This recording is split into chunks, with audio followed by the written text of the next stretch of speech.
What's going on, YouTube? This is DBZ439 coming at you with another very exciting deck profile. That is my Gate Guardian Kashtira Horus deck profile. I'm very excited to show you guys this awesome deck. For the Thanksgiving holiday, I went to my locals and they had a box tournament. It was 6 rounds and I went undefeated. And not only did I go undefeated, but I 2-0'd every single one of my opponents while losing 4 of my die rolls on top of that. So, you know, the build felt really nice. I only bricked one duel in round 5, game 2 against Labrynth, but you know, that's only because I thought he was going to go first. When I decided to go second, he made me go first. So other than that, I felt the deck was really nice. One of the reasons why I decided to play a variant of this deck, I've been playtesting with Horus a lot, and I always felt the engine was really good, especially in a format where it's flooded with hand traps and Mulcharmies and board breakers with Tempai and stuff. And with this build, I feel like I can play around almost anything, even Shifter to a degree. So, and you'll see, you know, as I progress through the deck profile, that why it's so well against the format, and even the side deck, you know, helps me go second primarily. I would make a few tweaks here and there, but I'll mention that as I go on through the video. And so, without any further ado, let's get on with the deck profile. It's a 40-card deck, and we start off with the 3 Gate Guardian pieces. They don't do much, but they're level 7, so a cool thing is that I did one time in the tournament was I had to normal summon Sanga with Kashtira Birth. I thought it was pretty cool. And then they have the weird effect where if someone attacks into your Gate Guardian piece, you can make that monster's attack 0. And that almost happened. It was really funny because my opponent's Chaos Angel was about to run into it, but then he was like, wait, let me read this card. And they decide not to attack. You get this on the field, you know, when one of your fusion, smaller fusion Gate Guardian monsters leaves the field, so you can cheat these guys out. So it does come up, and then they're free discard fodders off the King Sarcophagus, and when you search the pieces, you know, through other methods, like, you know, you get free advantage because you can just banish them from the graveyard to summon the big guy. So then I decided to play 3 heavy tank. This card's pretty good. When the field spell's up and you activate his effect to place a piece, you can destroy one monster on your post on the field, non-targeting, and you know, and it sets a piece from anywhere pretty much. So it's huge. It's level 7. It goes well with skill drain because it's just free summon. So it's also a dark. So I sometimes go into Dark Charmer, and I use this guy a lot to, you know, lick him off or whatnot. So yep. Next we do play triple Shadow Ghoul. It's really good. It gets your field spell, and then in the graveyard, when you have the field spell up, you can banish it to like essentially destroy a monster in your opponent's on the field when it's attacking. So, or being attacked. So it's a hidden effect. No one reads that. That comes up quite a bit. Baits out effects and whatnot. So yeah.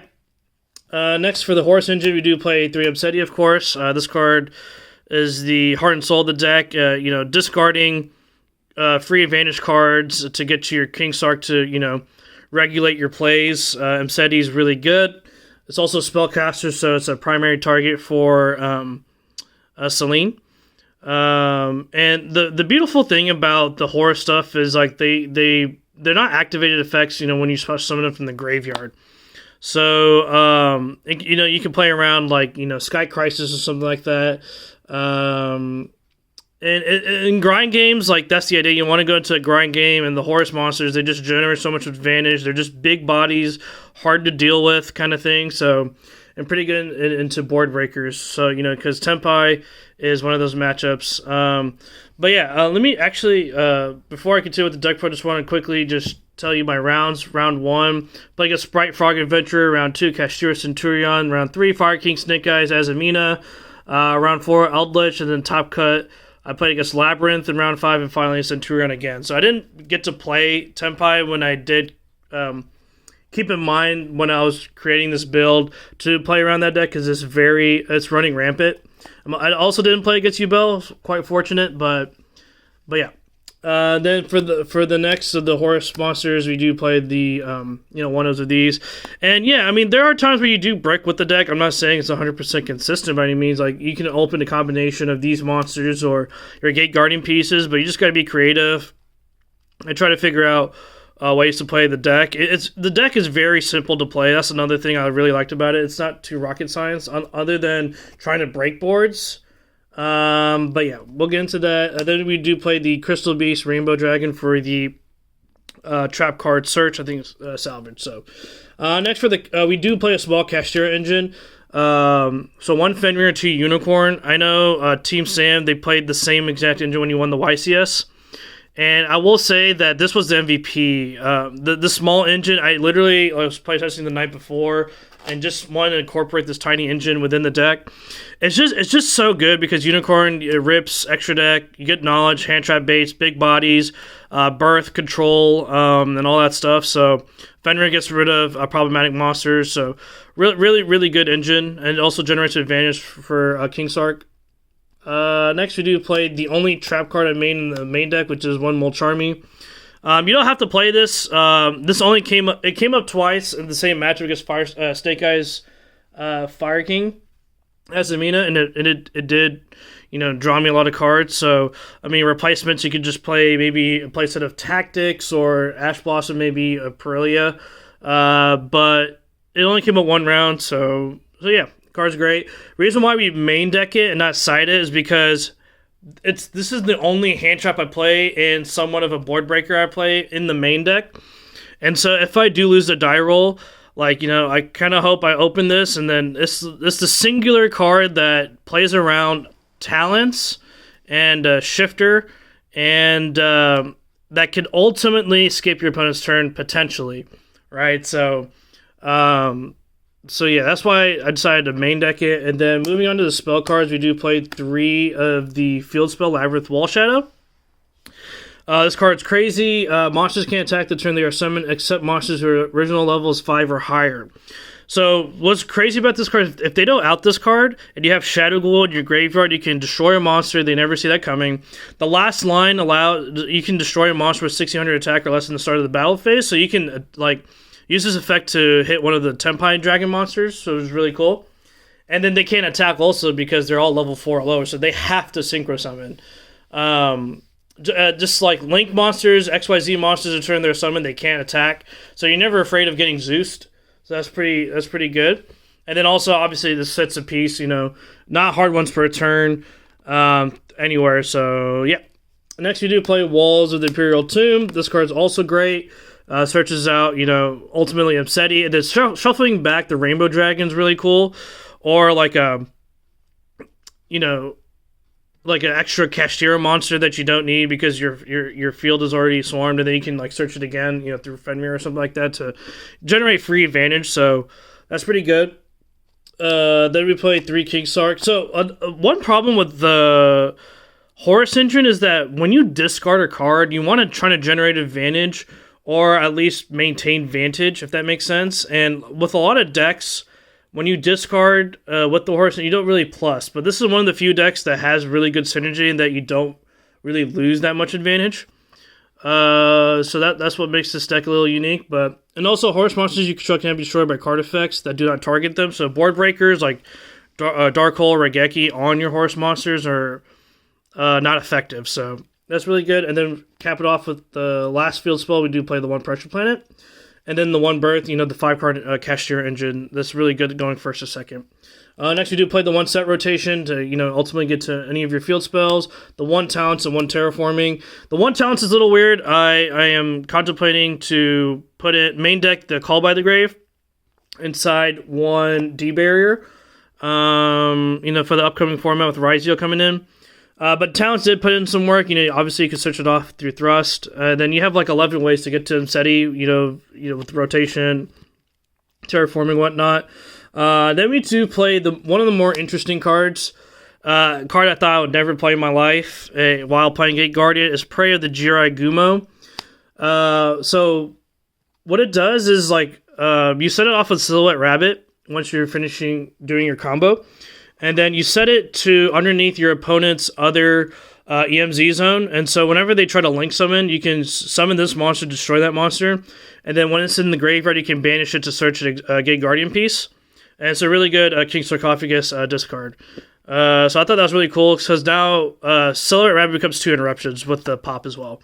And then we finish it off with Rainbow Bridge off it. This card's crazy. Being able to +2 off the discard of King Sark and search any field spell that you need is really good. Quickly, we'll just go through the side deck here. We have 3 Lava Golems. So essentially what I did with my side patterns a lot of the times is I would just take out the entire Gate Guardian engine going second and just put all these blowout cards when I know I'm going second against a certain matchup, and then just go Horus Board Breaker pretty much. And it really did the trick. But there are times where I did leave the Gate Guardian engine if I'm playing against a control deck, hence the Labyrinth or Eldlich matchup. But yeah, the 3 thrusts to search your board breakers, and then moving forward, I'm thinking about putting the 1D barrier in, and then put the thrust in as well. So when you get hand trapped, you can set the D barrier, off the Mulcharmies or whatnot.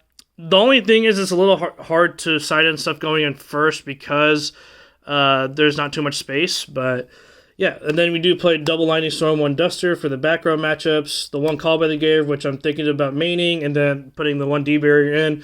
Blow out Floodgates and form a Skill Drain, and they're killing everyone. You don't really care.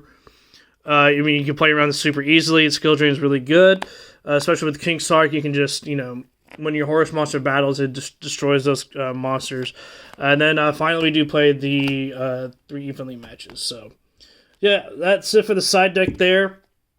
And then next for the spicy extra deck, we do play only 2 fusions of the Gate Guardians. Now, I was playing the Water and Thunder one, I think.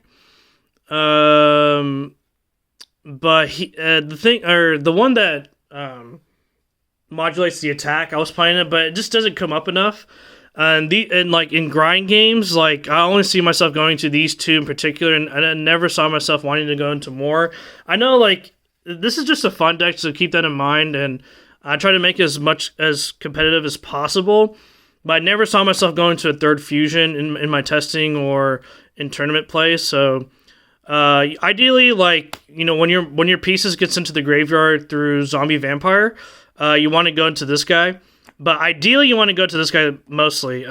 He's cracked because he can do 2 spell trap negates per turn, and so you're not worried about cards like Evenly Matched or when people try to board break you. One card I was thinking about playing was Spellcaster's Village, but because this card is so good, I didn't feel the need to play that card.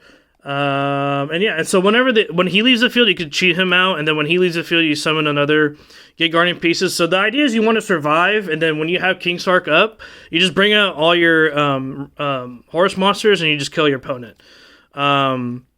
The end board usually is this: Photon Lord, Silhouette Rabbit, Jirai Gumo set in the EMZ zone with the field spell. Hopefully you have a Shadow Ghoul there, and then it's a multitude of interruptions with a bunch of Horus monsters in your graveyard. That's the board I try to make every single turn. Next for the board breakers, Link monsters, we do go for the Charmer, Selene, Access Code line. It comes up a lot. Selene, brings back Imsety, and then, access code. Just remember that when you're link climbing, you have the field spell up, you can't attack with him, so just remember that.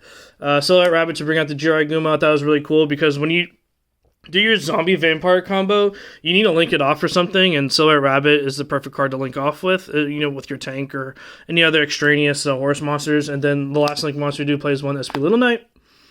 Next we do play Sky Crisis and Sky Thunder. This is a flex spot. It could be Coach King. It could have been the Suijin fusion monster. There's Titanic as well. There's so many other cards, but I feel that when it comes to board breaking, Sky Crisis is really good, and then it prevents monsters 3,000 attack or higher to activate their effects. So you can play around Nib or Flamberge Dragon or something along those lines. Dingirsu's crazy strong in this deck, along with Pain Gainer. Dingirsu, the fact that it can protect your card, to send a card without targeting, it puts your opponents on heels, and you slap the Pain Gainer on top for 2 ZEUS, so that's how I break my opponent's boards usually. Zombie Vampire, the reason why I don't play Coach anymore is because Zombie just does a lot for you.